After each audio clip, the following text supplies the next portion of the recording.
2024 तक LeBron James 54 playoff series और 287 playoff game खेल चुके हैं। पोस्ट सीजन में उन्होंने 24 अलग अलग फ्रेंचाइजियों का सामना किया है। एक प्रतिद्वंद्वी बाकी सभी से ऊपर है।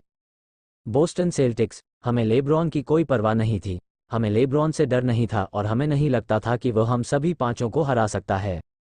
लेब्रॉन ने सेल्टिक्स के लिए 7 अलग अलग सीरीज में 41 प्लेऑफ गेम खेले और उनके कुछ सबसे शानदार पल टीडी गार्डन में हुए, दिल तोड़ने वाली हार से लेकर गेम जीतने और 40 पॉइंट ट्रिपल डबल तक। ये लेब्रोन बनाम सेल्टिक्स का पूरा इतिहास है। लेब्रोन 2003 में एनबीए में आए थे, उस समय जब कैव्स और सेल्टिक्स दोनों ही संघर्ष कर रहे थे।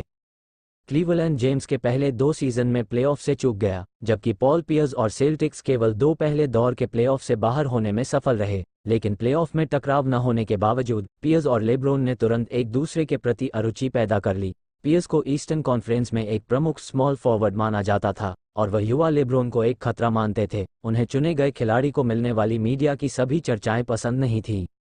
सच्चाई ये दिखाने के लिए दृढ़ थी कि अगर वह पूर्व में कुछ करने का सपना देखता है तो उसे उससे गुजरना होगा।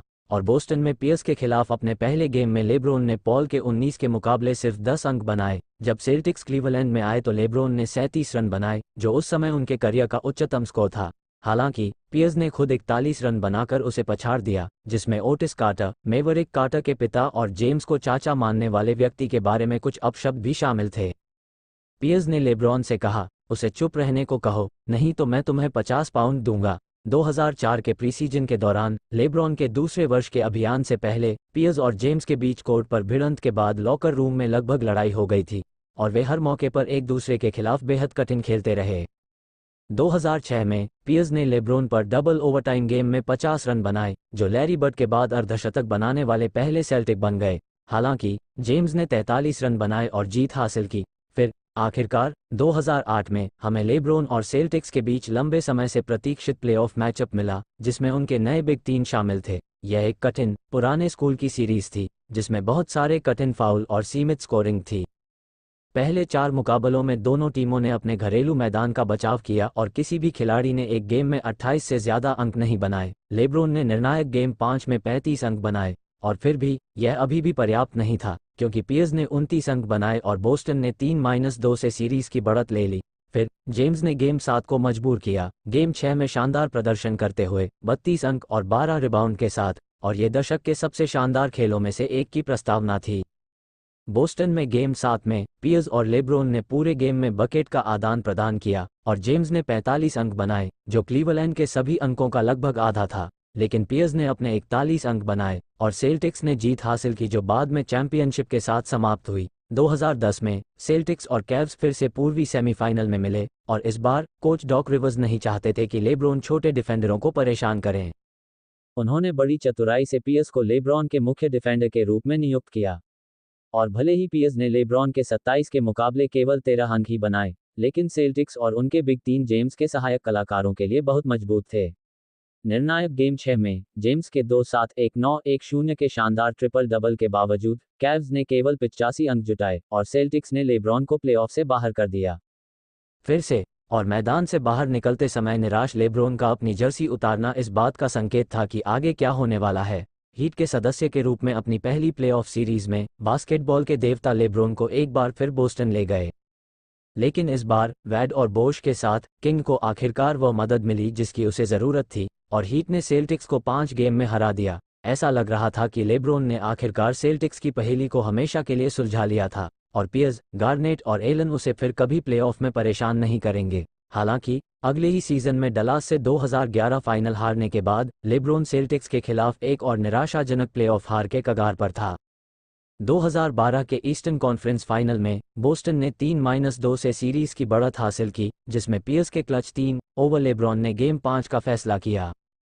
स्किप बेलेस के नेतृत्व में आलोचकों ने पहले ही लेब्रॉन को खारिज कर दिया था। उनका कहना था कि उनमें हत्यारा प्रवृत्ति की कमी है और उनकी तुलना कभी भी जॉर्डन से नहीं की जा सकती। लेब्रॉन जेम्स फिर से शॉट से भाग गया और फिर अपने सबसे बड़े दुश्मन से एक और शर्मनाक प्लेऑफ हार के रसातल में घूरते हुए लेब्रॉन ने अपने जीवन का सर्वश्रेष्ठ प्रदर्शन किया। पहली बार लेब्रॉन गेंद को पास करने की कोशिश नहीं कर रहा था, इसके बजाय वह लगातार शॉट मारता रहा 45 अंक, 15 रिबाउंड और 5 असिस्ट के साथ सेल्टिक्स के 4 ऑल स्टार्स को ध्वस्त कर दिया, क्योंकि उसने अकेले ही सेल्टिक्स को उनके घरेलू मैदान पर हरा दिया।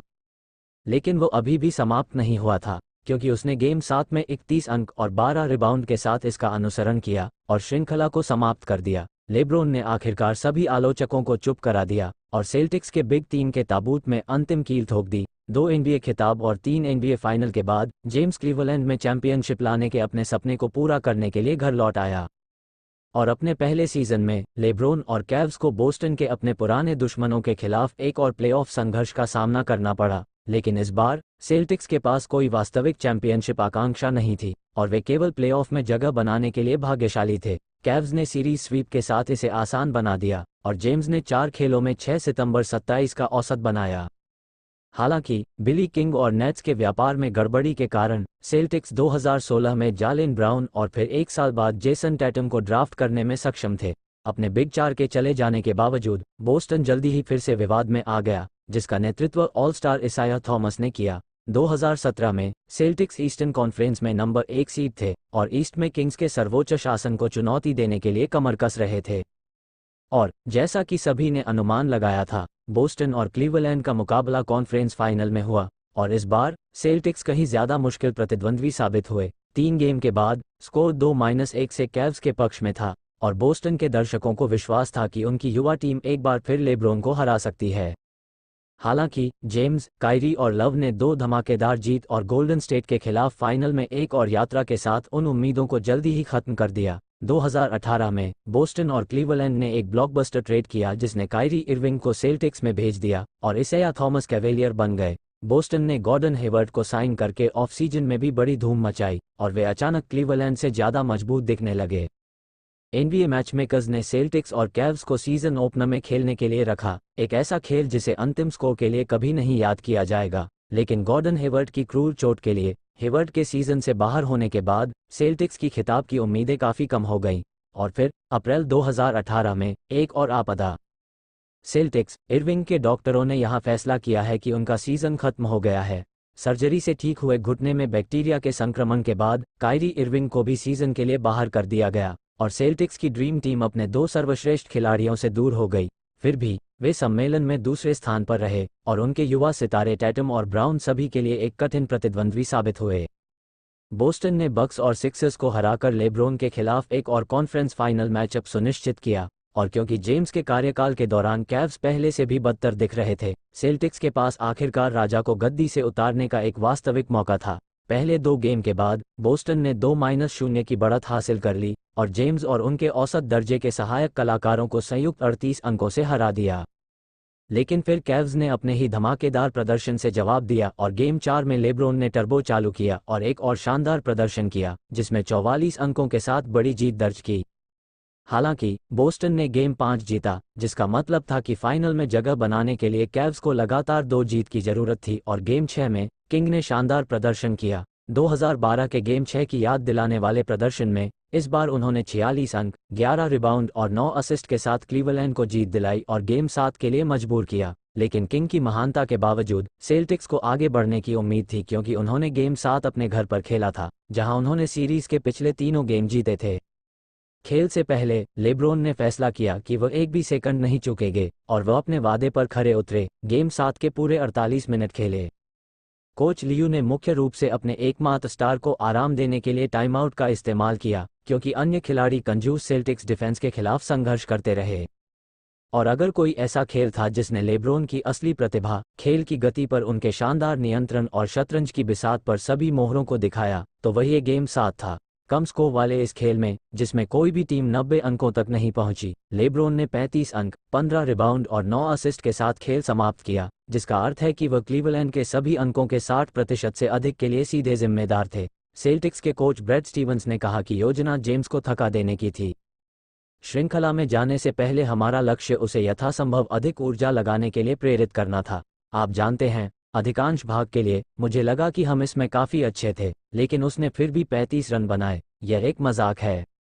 लेब्रोन ने कैव्स को सड़क पर एक असंभव जीत दिलाई और एनबीए फाइनल में अपनी लगातार 8वीं यात्रा की, जिससे सेल्टिक्स के खिलाफ उनके प्लेऑफ रिकॉर्ड में 5-2 का सुधार हुआ। कुल मिलाकर अपने सबसे लगातार प्रतिद्वंद्वी के खिलाफ लेब्रोन का पोस्ट सीजन में 25-16 का रिकॉर्ड है, जिसमें 29.6 अंक, 8.5 रिबाउंड और 6.3 सहायता का औसत है। 29 करियर प्लेऑफ खेलों में से जिसमें उन्होंने 40 से अधिक अंक बनाए, 5 सेल्टिक्स के खिलाफ आए और उनमें से 4 टीडी गार्डन में हुए। अगर रेगी मिलर को निक्स का हत्यारा कहा जाता है तो लेब्रोन को सेल्टिक्स का हत्यारा कहा जा सकता है, और इसमें कोई आश्चर्य की बात नहीं है कि यह खेलने के लिए उनका पसंदीदा शहर है। और कौन जानता है, अगर सेल्टिक्स और लेकर्स 2025 के फाइनल में पहुंचते हैं तो शायद हम सेल्टिक्स के हत्यारे के बीच राउंड नंबर 8 में पहुंच जाएं। अगर आपको यह वीडियो पसंद आया है तो चैनल को सब्सक्राइब करें और कुछ और बेहतरीन बास्केटबॉल कंटेंट देखें।